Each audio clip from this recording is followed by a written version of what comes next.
요셉에게 준 땅이 가깝고 거기 또 야곱의 우물이 있더라. 예수께서 길 가시다가 피곤하여 우물 곁에 그대로 앉으시니 때가 6시쯤 되었더라. 사마리아 여자 한 사람이 물을 기르러 왔음에 예수께서 물을 좀 달라 하시니. 아멘. 저는 오늘 본문 말씀을 근거로 해서 야곱의 우물물과 예수 그리스도라는 제목으로 같이 은혜 나누겠습니다. 기도하겠습니다. 하나님 아버지 감사합니다. 오늘도 우리를 이 자리로 불러주시고 귀한 하나님의 말씀을 대할 수 있도록 허락하여 주심을 감사드립니다. 하나님, 이 말씀이 오늘 우리의 심령 가운데 떨어지게 하여 주시고 이 말씀이 떨어질 때 우리의 심령에서 생수가 솟아나는 귀한 역사가 나타나게 하여 주시옵소서. 하나님 아버지, 이곳에 올라올 때 어떤 문제를 가지고 올라왔습니까? 마치 남편을 5이나 6이나 두었던 그 여인이 우물가에 가서 물을 찾는 심정으로 올라온 것은 아닙니까? 하나님 아버지, 그 여인이 우물가에서 물 깃다가 주님을 만났던 것처럼 아버지, 우리 오늘 이 시간이 주님을 만나는 문제 해결받는 귀한 시간 될 수 있도록 하나님 축복하여 주시옵소서. 감사하고 예수님의 이름으로 기도드렸사옵나이다. 아멘. 할렐루야. 주님의 이름으로 사랑하고 주님의 이름으로 축복합니다. 아멘.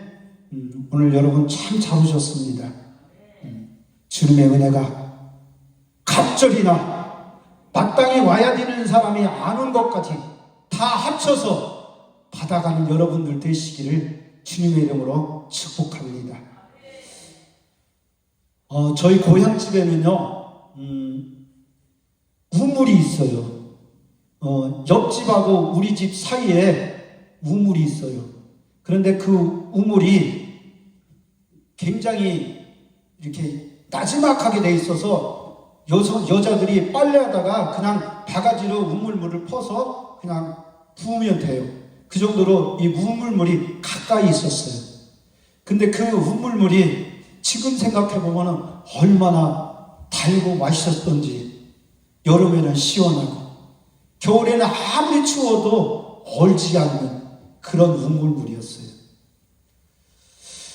저에게는 너무나 아직까지도 고향 떠난 지 벌써 50년이 넘었음에도 불구하고 아직까지도 그 우물물이 생각날 만큼 그런 친숙하고 기억이 나는 그런 우물물이었어요. 어쩌면 오늘 본문에 나오는 생수와 같은 그 우물물이 아마 저희 집에 있었던 것이 아닌가 그렇게 생각을 합니다. 이 성경에서 우물이 등장하면은요, 항상 떠오르는 게 있습니다. 무엇일까요? 사랑. 우물가에서 꼭 사랑이 이루어지더라고요. 아브라함의 종 늙은 증인 밧단 아람에 있는 아브라함의 고향으로 가서 그곳에서 이삭의 신부감을 구하러 갈 때도 그가 먼저 우물가에 가서 나귀들에게 목을 축이고 있을 때, 그때 그 우물가에 물 길러 왔던 리브가를 만나잖아요. 또 우리가 잘 알고 있는 모세 이야기도 있잖아요. 모세가 바로에게 쫓겨서 광야로 갔을 때 도대체 이제는 갈 곳도 없고 의지할 곳도 없고 힘들고 어렵고 괴로워서 보니까 마침 우물물이 거기 있는 거예요. 그래서 우물가에 가서 이제 앉아 있었더니 그곳에서 누구를 만나요? 양을 데리고 물을 먹이러 왔던 십보라를 만나죠. 그래서 둘이 결혼까지 해서 자녀까지 낳는 그런 놀라운 역사가 있던 것이죠.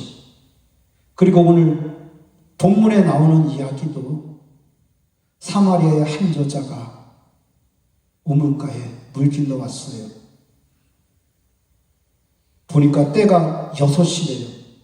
6시는 우리나라 시간으로 따지면은 정오예요. 12시에. 너무 그때, 그 당시, 그리고 중동 지역은 너무 햇살이 뜨거워서 사람들이 아무도 물길로조차 나오지 않는, 아무도 나오지 않고 다들 자기 집에서 그늘에서 오침을 취하고 휴식을 취하고 있는 그 시간에 남들의 눈길을 피해서 한 여인이 우물가에 나왔어요. 그런데 오늘 그 우물가에 누가 계셨어요? 주님께서 그곳에 계셨어요. 주님의 모습은 어떤 모습이었어요? 지치고 피곤한, 그리고 배고픈 모습, 너무나 연약한 모습으로 주님이 그곳에 앉아 계셨어요. 주님이 왜 그런 모습으로 우물가에 앉아 계셨을까요? 주님께서 이 땅에 오신 것은 우리를 구원하러 오셨어요. 그런데 우리를 구원하러 오신 주님은 어떤 모습이셨어요? 흰 말을 타고 왕관을 쓰고 위풍당당한 모습으로 오신 것이 아니었어요. 그래서 사람들은 그분이 메시아인 것을 알아보지 못하고 예수님이 메시아라고 하니까 거짓말이라고 하면서 믿지 못하면서 예수님을 십자가에 못 박아 죽이셨습니다. 주님은 왜 그런 모습으로 오셨을까요? 목수 집안에, 가난한 목수 집안에 마지로 오셨어요. 큰아들로 오셨어요.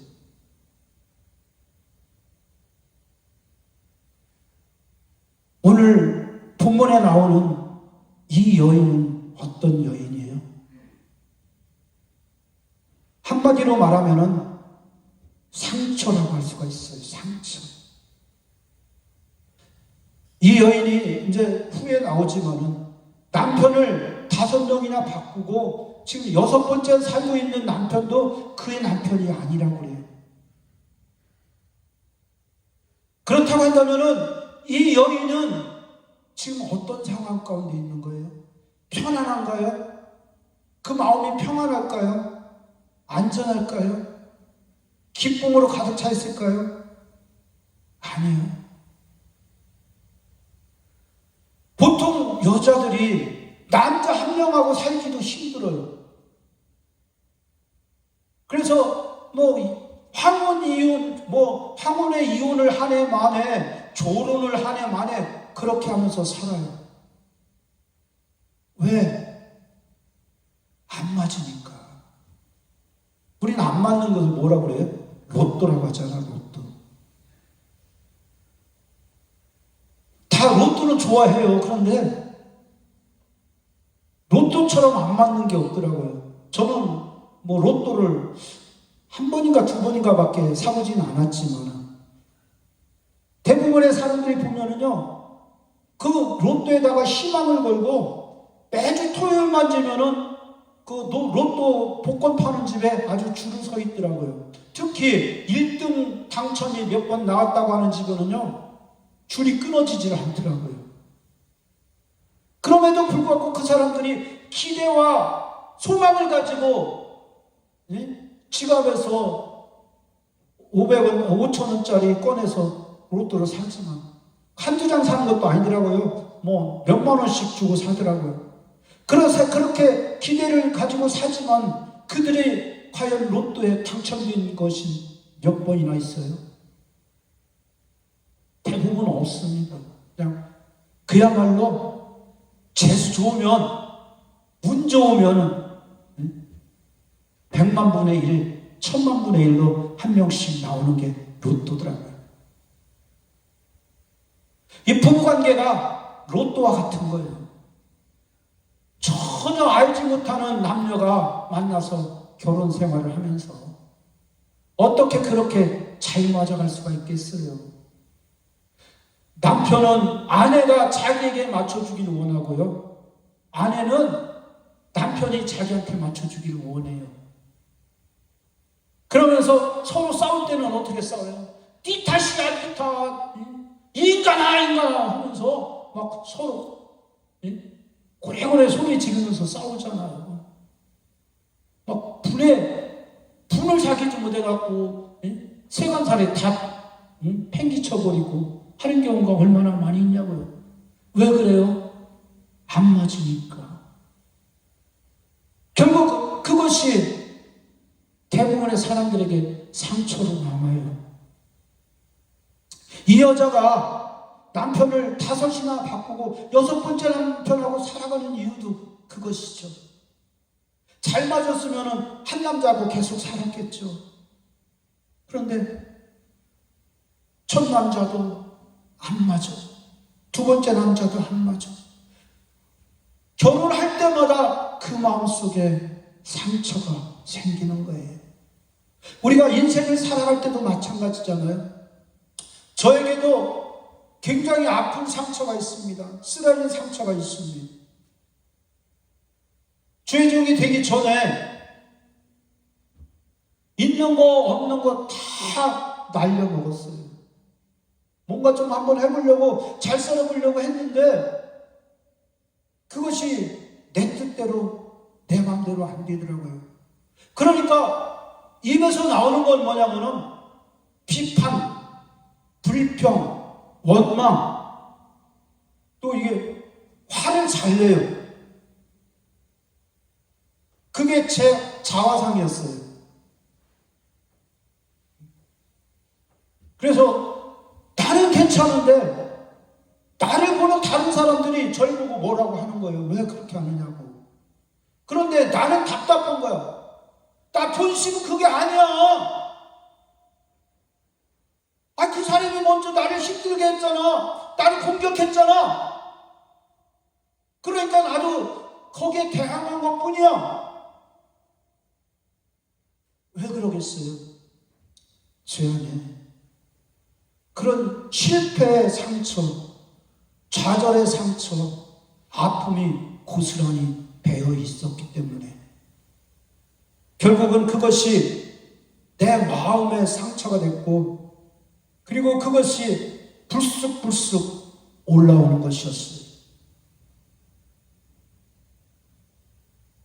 그러다가 주님을 만나고 또 어떻게 하다 보니까 주의 종이 됐고 또 이렇게 여러분들하고 만나서 이렇게 이야기를 나누는 그런 사람이 됐죠. 제가 잘나서 그렇다는 것이 아니라 저 역시도 뭐 설교도 딸리고 다 딸리지만은 그래도 그냥 제가 살아온 진솔한 얘기 또 말씀에 비춰서 여러분들과 함께 나눌 때 여러분들 저의 설교를 통해서 제가 드리는 말씀을 통해서 여러분들에게도 그런 하나님께서 부어주시는 그런 치유와 회복의 은혜가 있기를 원하기 때문에 이런 말씀을 드린 겁니다. 우리가 육신의 우물에서 나오는 물은 아무리 마셔도 우리의 상처를 치유할 수가 없어요. 우리를 회복시킬 수가 없어요. 그것은 뭐냐? 여기서 물이라고 하는 것은 야곱의 우물물이라고 하는 것이 무엇입니까? 우리가 세상에서 뭔가 얻으려고 누리려고 했던 그 갈증과 갈망을 해소하고자 했던 그런 소망과 그런 기대가 아니겠습니까? 사람들은 지금도 뭔가 자기 힘과 자기 노력으로 열심히 하려고 해요. 내가 돈을 많이 벌으면 나는 행복해질 거야. 내가 하고 싶은 거 다 할 수 있어. 그래서 전에 보면은 투잡도 하고 쓰리잡도 막 하더라고요. 밤잠 안 자가면서 일을 하더라고요. 또 요즘 보면은 전에는 아이들이 학교 다니면은 학원을 다니고 뭐 과외를 하면서 대입을 준비를 했는데 요즘은 어린이집부터 준비를 하더라고요. 그래서 유치원 갈 때쯤 되면은 어느 유치원을 가느냐, 왜 가냐면은 원어민이 나와서 수업을 진행하는 그런 영어 유치원을 보내는 것을 엄마들이 굉장히 선호하더라고요. 그래서 그 유치원비가 얼마가 됐든 상관이 없이 그 유치원을 보내더라고요. 그렇게 유치원을 가고 나면은 또 초등학교 때부터는 어떻게 합니까? 이제 막 학원 보내기에 정신이 없는 거예요. 그래서 보니까 아이들이 보통 2개, 3개씩 학원을 다니더라고요. 아이들이 마음껏 나가서 친구들하고 사귀고 뛰어놀아야 될 그 시간에 학원 가기 바쁘더라고요. 영어학원 갔다 오면 수학학원 가야지. 또 거기 그것뿐만 아니라 뭐 태권도를 시키고 뭐 유도를 시키고 운동까지도 다 아이들로 하게 만들더라고요. 그래 가만히 생각해봤어. 왜 그렇게 시키나? 그건 부모들의 경험이었어요. 나는 공부를 열심히 못했기 때문에 내 인생은 요 정도밖에 안 돼. 그러니까 내 자신만큼은 나 같은 삶을 살지 않게 만들어야 되겠다. 그런 생각을 가지고 그냥 어려서부터 아예 공부하는 그런 기계로 만들어 가더라고요. 그들의 궁극적인 목적은 뭐예요? 좋은 대학교, 좋은 과 나와서 이 세상에서 이 사회에서 뭔가 지배계층이 돼서 정말 남들 위해 떵떵거리고 살게 하고 싶은 그런 욕망과 욕심 때문에 그런 일을 하더라고요. 그런데 보니까 요즘은 중학생, 고등학생들이 심지어는 자살을 하는 아이들도 있고요. 마약하는 아이들도 있고, 집을 나와서 가출해서 잘못 나가는 아이들이 너무나 많이 있더라고요. 심한 경우는 대학 교수의 아들이 자기 아버지를 죽이는 그런 일들까지 발생합니다. 사람으로서는 도저히 생각할 수도 없고 상상할 수도 없던 그런 일들이 지금 세상 곳곳에서 특히 우리나라에서 벌어지고 있어요. 왜? 부모들이 물을 먹였기 때문에 출세의 물, 공부 잘하는 물, 이 세상에서 인정받는 물, 그 물만 열심히 먹였기 때문에 그 물을 먹은 아이들이 정서적으로 삐뚤어지고 잘못되고 그런 일들이 너무나 많이 발생해요. 참 가슴 아픈 일인 거죠.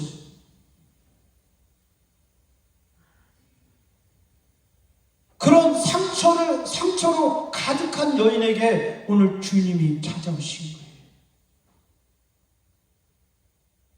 주님은 그 여인을 만나러 오실 때 잘생긴 귀공자로 나타나지 않으셨어요. 오늘 본문에 나오는 것처럼 너무나 초라하고 왜소하고 지치고 피곤한 모습으로 이 여인 앞에 나타나셨어요. 그리고 그 여인을 향해서 내게 물 좀 달라고 말씀하셔요. 이것이 주님께서 우리를 향해 접근하시는 접근법이더라고요. 주님은요, 우리에게 이리 오라고 말씀하지 않으셔요. 주님은 먼저 우리에게 다가와 계시는 거예요. 우리가 교회는 나오지만은 크리스찬이라고 이름을 붙이면서 살아갔지만은 그 가운데서도 주님을 만나지 못한 사람들이 너무나 많이 있어요. 교회는 나오면서도 여전히 세상의 문을 퍼먹으려고 세상의 물로 갈증을 해결하려고 하는 야곱의 우물물로 내 갈증을 해소하려고 하는 그런 사람들이 너무나 많아요.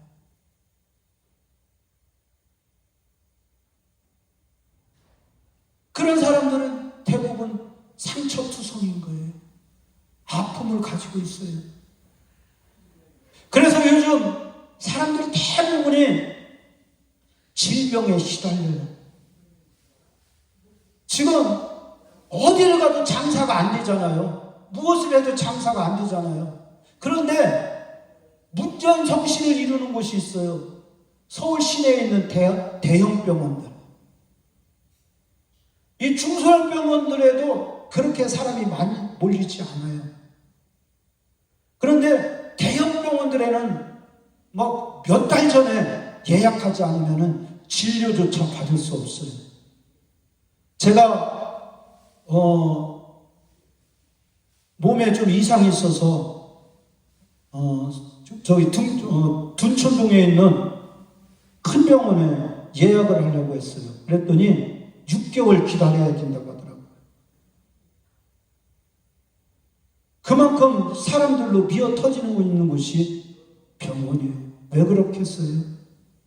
사람들이 지금 경제적으로는 잘 먹고 잘 살고 모든 것이 풍족하고 만족한 것 같지만은 사람들의 마음은 골마 터지고 있는 거예요. 모든 병은 대부분이 스트레스로부터 온다고 그러잖아요. 극심한 스트레스는 사람들에게 병을 일으켜요. 그런데 그 스트레스는 어디서 오는 거예요? 우리 마음에서 오는 거예요. 그래서 성경 말씀은 우리에게 말씀하고 있어요. 무릇 지킬 만한 것 중에 더욱 내 마음을 지키라. 생명의 근원이 이에서 남이니라. 대부분이 마음을 지키지 못하기 때문에 무너지는 거예요. 낙심하고 좌절하고 절망해서 스트레스를 받아서 우리의 몸에 암에 걸리고 위험에 걸리고 온갖 질병이 찾아오는 거예요. 그런 우리에게 주님은 오늘 찾아오시는데 그냥 오시는 것이 아니라 초라하고 왜소하고 배고프고 연약한 모습으로 오시는 거예요. 만약에 주님이 왕관을 쓰시고 흰말을 타시고 우리에게 오신다고 하면 여러분 그분 한 분 가까이 할 수 있겠어요? 없어요. 그분은 우리하고 너무나 멀리 떨어져 있는 저 멀리 구만리 장천에 계신 분이기 때문에 우리는 가까이에게는 너무 먼 주님이신 거예요.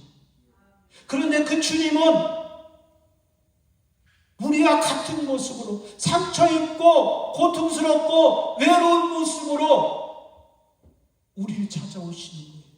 여기 본문에 나오는 남편을 5이나 두고 다 바꾸고 이제 6번째 남편과 살고 있는 이 여인은 상처밖에 남지 않은 이 여인은 누구를 가리키는 거예요? 바로 이 시대를 살고 있는 저와 여러분을 가리키고 있는 거예요. 우리가 세상에 있는 것으로 얼마나 만족하기 위해서 살아왔습니까? 돈 벌려고 얼마나 노력 많이 했냐고요. 그러나 다른 건 다 내 맘대로 되는데 이 왼수 같은 돈은 내 맘대로 안 되더라고. 내가 한 발 쫓아가면 3발짝 도망가더라고. 아, 이것 좀 하면 잘 될까 해서 성공할 수 있을 것 같아서 그걸 시작하면은요, 성공은커녕 뒷만 남겨주더라고. 남들은 그래요. 돈이라고 하는 것은 돌기 때문에 돈이라고. 이 주머니에서 저 주머니로, 저 주머니에서 저쪽 주머니로 도는 것이 돈이라고 그러는데 저에게 있어서 돈은 뭐냐면요, 머리를 돌게 하는 것이 돈이더라고. 상처만 주는 것이 돈이더라고. 그래 아직도 상처를 받고 있어요. 왜? 쬐끄만 교회 하니까 가장 힘든 게 성도가 속썩이는 게 아니에요. 성도가 속세계 성도라도 많이 있으면 얼마나 좋아. 그냥 그리 많지 않은 성도들이 있는데 무엇보다 힘든 거 뭐냐? 머니 가고 나를 가장 힘들게 하고 어렵게 하더라고요. 상처를 주더라고요. 그런데 우물가에 나가니 그 여인이 주님을 만난 것처럼 저도 역시도 주님을 만났어요. 여러분들도 주님을 만났어요. 주님을 만났기 때문에 이 자리에 와 계신 것이고 또 위로를 받는 것인 줄 믿습니다. 주님께서 이 여인에게 찾아가신 것은 단순히 배가 고프고 목이 말라서 물 한 바가지 그 여인이 떠주는 것 얻어 마시려고 그 여인에게 찾아가신 것이 아니잖아요. 왜 가셨어요? 왜 가셨냐고요? 상처받고 고통당하는 그 여인의 상처를 쓰다듬어 주시고 만져주시고 위로하여 주시고 치유해 주시기 위해서 주님이 그 여자에게 나가신 거예요. 주님은 같은 방법으로 우리에게 찾아오셨어요. 그런데 우리는 혹시 그 주님을 너무나 가난하다고 나만도 못하다고 외면하고 박대하지는 않았어요? 나는 이왕이면은 돈 잘 주는 주님이 더 좋다고, 나를 부자로 만들어주는 주님이 좋다고 주님을 멀리 떠나갔은 것은 아닌가요? 주님께서 그 여인을 찾아가셔서 그 여인을 도우실 때 어떻게 도우시는? 여인이요, 내게 물 한 바가지만 떠주시오. 그러니까 이 여자가 아니 그냥 물 한 바가지 떠주면 어때? 그거 무슨 세금 내는 것도 아니고 어차피 물 들어왔으니까 그냥 떠서 주면 될 텐데 한마디 하고 한마디 하죠. 응? 당신은 유대인 여자 같은데, 응? 아니 유대인 남자인데 어떻게 해서 사마리아 여자인 내게 물을 달라고 하십니까? 여기에는 깊은 뜻이 있어요. 이 유대인들은 사마리아 사람들을 상종하지 않았어요. 왜 그랬어요? 주전 722년에 북이스라엘이 아수르에 의해서 멸망했어요. 그리고 그 아수르의 식민지 이주 정책에 의해서 많은 유대인들이 아니라 이스라엘 사람들이 아수르의 식민지로 강제 이주를 당했고, 그리고 아수르의 식민지에 있던 나라들에 살고 있었던 사람들이 강제로 이 사마리아에 들어와 살게 돼요. 그러니까 처음에는 이방인들이라고 해서 모른 체하고 외면했던 그들이었겠지만 이제 시간이 지나면서 서로 이웃이 되는 거예요. 그리고 이제 비록 이방인이라고 할지라도 그 집 딸이 마음에 들면은 내 아들하고 결혼을 시키는 거예요. 그러다 그렇게 되니까 결국은 뭐냐? 이 이스라엘 민족이 그 민족의 순수성을 지키지 못하고 혼혈족이 되는 거예요. 그러자 이스라엘 사람, 유대인들이 이스라엘 사람들에게 너희는 민족의 정통성을 버렸다, 순수성을 버렸다, 순혈주의를 버렸다고 해서 너희는 이방인들이라고 하면서 계칙을 했던 것이 바로 유대 나라와 이 사마리아 사이의 관계였어요. 그래서 이 유대인들은 이 사마리아 사람들의 집에도 들어가지 않았고 사마리아 사람들하고는 말도 섞지 않았고, 심지어는 이 예루살렘에서 갈릴리를 가려면 어떻게 갔느냐면은 사마리아를 거치면은 지름길임에도 불구하고 그 사마리아를 거치지 않으려고 요단강을 건너서 요단강 동쪽으로 해서 이렇게 삥 돌아서 갈릴리로 들어갔어요. 그 정도로 이 사마리아 사람들을 하대하고 아주 오랑캐 취급을 했던 게 유대인들이었어요. 그런 유대인인 남자가 지금 사마리아 우물가에 와서 여자에게 물을 달라간 거예요. 제가 저는 시골에서 자랐거든요. 시골에서 자랄 때, 저희 동네가 좀 커서, 같은 또래 친구들이 굉장히 많았어요. 거기엔 남자도 있고 여자도 있었어요. 그런데 제가 중학교 졸업할 때까지도 남학생, 여학생 말도 안 섞었어요. 말 섞으면 큰일 나는 건 줄 알았어. 누가 연애한다 소리 나면은 그거는 아주 세상에 몹쓸 짓을 하는 것으로 여겼어요. 그래 이제 중학교 졸업하고 나서 비로소 이제 여학생들하고도 동네 여자애들하고도 같이 말도 하고 대화도 하고 그랬어요. 아마 이 유대인과 사마리아인 관계도 그랬을 것이고, 그리고 이 특히 사마리아 여자와 이 유대인 남자가 대화하는 것은요, 아주 절대 해서는 안 되는 그런 일이었어요.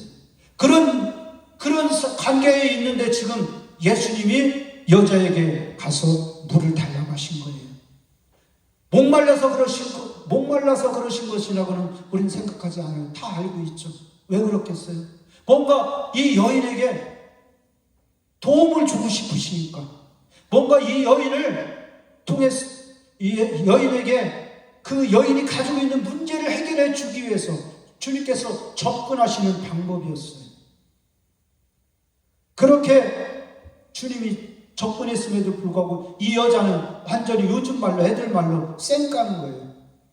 어머머, 큰일 날 얘기하네. 어떻게 유대인 남자가 이 사마리아 여자한테 와서 물을 달라고 그러는데 정말 남살스럽네.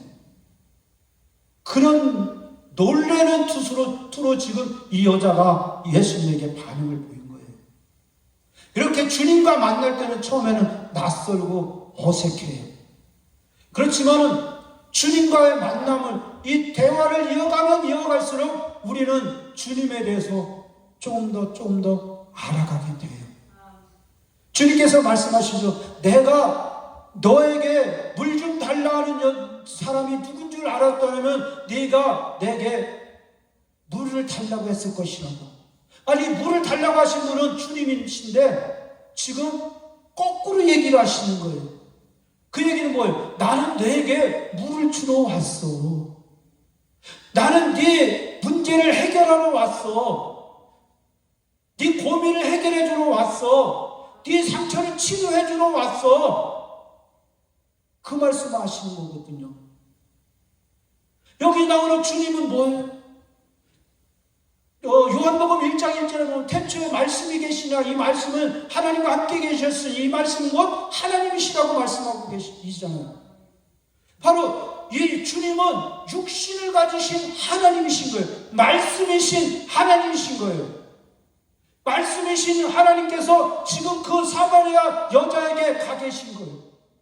말씀이신 하나님께서 지금 말씀으로 저와 여러분들 가운데 이미 오셔서 우리에게 지금 말씀하시는 거예요. 사마리아 여자가 주님과의 대화를 통해서 주님에 대해서 더 깊이 알아갔던 것처럼 우리는 말씀을 들음으로, 말씀을 읽음으로, 예배를 드림으로 우리는 주님을 더 깊이 알아가는 거예요. 그리고 나는 의도하지 않았지만은, 나는 전혀 기대하지 않았지만, 나는 생각하지 않았지만은 주님께서 가지고 계신 그 생수의 은혜가 내 안에 충만하게 넘쳐나게 되는 거예요. 주님은 지금 이 여자에게 생수를 주시고자 하시는 거예요. 그래서 주님이 뭐라고 말씀하셔요? 이 야곱의 우물에서 퍼서 마시는 이 우물물을 마시면은 얼마 있으면 또 갈증이 일어날 거다. 그러면 또 물길러 와야 되잖아. 주님 말씀하셔요. 우리도 그렇잖아요. 제게 헌금이 큰 돈이 들어왔어요. 그런데 저는 그것 때문에 기분이 엄청 좋았거든요. 그런데 그 돈이 없어지는 게 딱 한 달이더라고요. 30일 월세 내고 나니까 그 들어온 돈이 완전히 제로 베이스가 되어버리더라고요. 그러면은 그때 그때는 그 돈 주세요 기도를 안 해요. 그런데 그거 떨어지고 나니까 또 기도해요. 하나님 월세 주세요. 하나님 카드값 주세요. 하나님 앞에 자꾸 달라고 기도할 수밖에 없어요. 왜? 목마르니까. 우리는 우리 목마름 주님 앞에 아뢰고 주님은 우리의 목마름을 응답하신다는 것을 우리는 믿으셔야 됩니다. 이 주님은 이 여자가 왜 여기 오는지를 아셨잖아요. 이 여자의 목마름이 무엇인지를 오셨잖아요. 그래서 이 우물물, 세상의 물질이나 세상의 그런 쾌락이나 세상의 어떤 세상에 있는 것으로는 너 만족할 수 없어. 너는 이제 거듭나야 돼. 네가 거듭나지 않으면 너는 여전히 세상에 나가서 세상의 우물물을 자꾸 길어먹으려고 갈증을 느낄 수밖에 없어. 주님이 오늘도 우리에게 그렇게 말씀하십니다. 그래서 주님께서 요한복음 3장에서 니고데모와의 그런 대화를 통해서 말씀하시잖아요. 사람이 거듭나지 아니하면 하나님의 나라에 들어갈 수 없느니라. 사람이 물과 성령으로 나지 아니하면 하나님의 나라를 볼 수 없느니라 말씀하시잖아요. 중요한 게 그거죠. 우리가 거듭나야 된다는 거예요. 거듭난다고 하는 것이 무엇이죠? 니고데모가 그거 물어봤잖아요. 내 나이가 몇인데 내가 엄마의 뱃속에서 다시 태어나야 됩니까? 물어보잖아요. 그러자 주님께서 말씀하셔요. 네가 위로부터 다시 나지 아니하면 하나님 나라 들어갈 수 없다. 그 얘기는 뭐예요? 예수 그리스도를 만나야 된다는 거예요. 예수 그리스도를 만나서 예수님의 그 십자가 죽으심을 내가 공유해야 되는 거예요. 예수님의 십자가 죽으심과 내가 공유해야 되는 거예요. 그리고 공유했을 뿐만 아니라 이제 내가 그 예수 그리스도로 말미암아 성령 충만 받아야 된다는 거예요. 우리가 이 성령 충만 받는 문제를 그냥 능력 받고 이러는 걸로만 생각하는데 그것이 아니에요. 우리가 거듭날 때 우리가 성령 충만을 받는 거예요.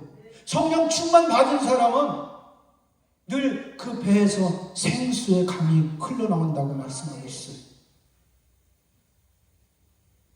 성령 충만 받은 사람은 거듭나게 되는데 그 거듭난 사람은 뭐가 바뀌느냐면 삶의 기준이 바뀌는 거예요. 인생의 기준이 바뀌는 거예요.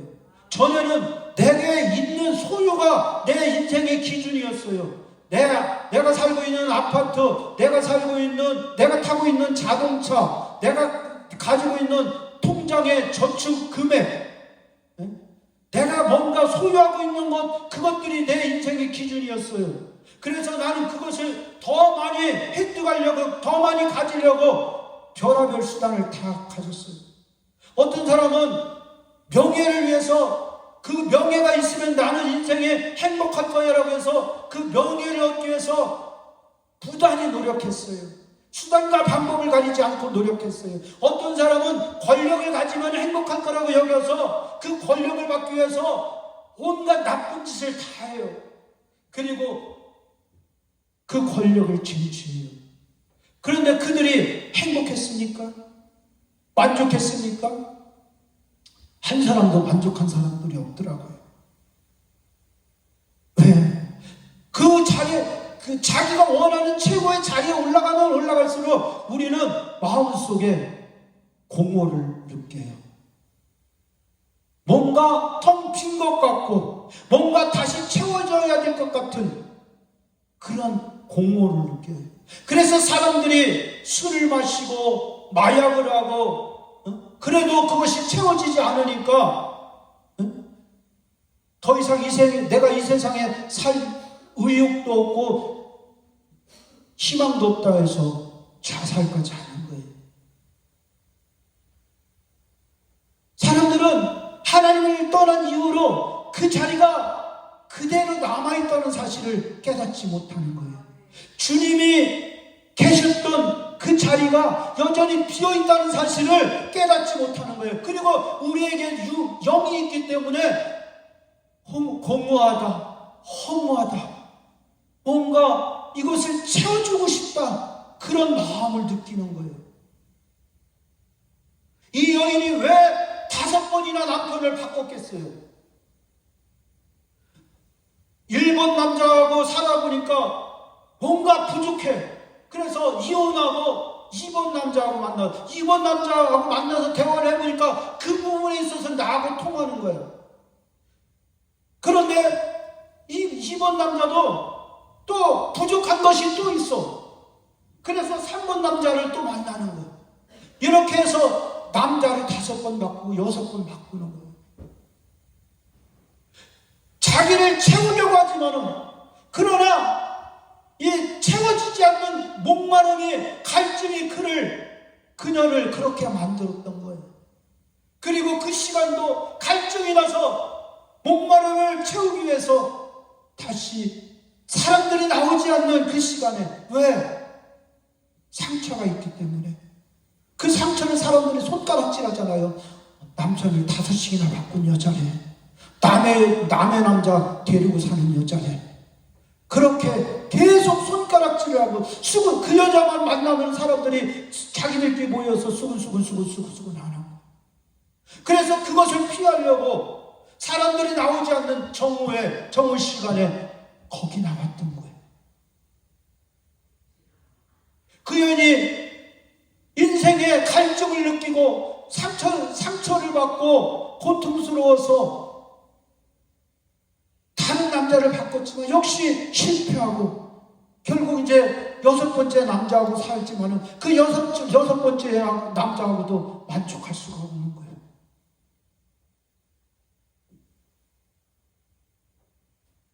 주님이 말씀하시죠. 다 내 남편이 아니라 내게는 남편이 없나이다고 하는 그 여자의 고백이 있었어요. 그래서 주님께서 말씀하시죠. 맞다. 그들은 내 남편이 아니다. 왜? 네가 한마디로 얘기해서 네가 남편들을 많이 바꿔봤지만은, 그러나 그 남편 누구도 네가 원하는 그 공허를 채워줄 수 없는 거야. 그래서 주님이 그녀를 도와줄, 그녀의 공허를 채워줄, 허무함을 채워줄 마지막 남편으로 거기가 계신 거예요.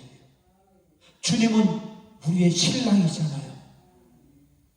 우리를 도와주시고 우리를 지켜주시고 우리를 보호해 주시는 분이 주님이시잖아요.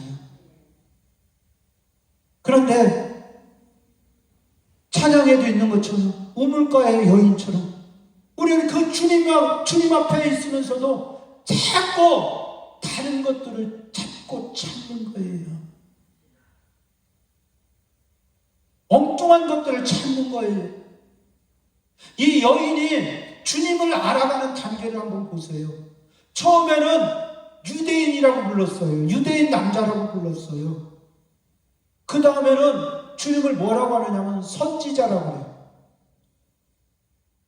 그리고 나서 비로소 그리스도라고 주님을 부르는 것을 볼 수가 있어요. 우리는 말씀이신 주님과의 접촉을 통해서, 주님과의 교제를 통해서 주님을 점점 알아가는 거예요. 한꺼번에 나는 그 주님이 내게 오셨어요, 그 주님이 나의 주인이십니다, 그렇게 고백하는 것도 있겠지만은, 그러나 그들은 주님을 몰라요. 입술은 고백하겠지만은 주님을 잘 몰라요. 우리는 이 말씀이신 주님과의 관계를 통해서, 교제를 통해서 우리가 주님께 점점 다가가신 것이고, 그 주님의 실체를 알게 되는 거예요.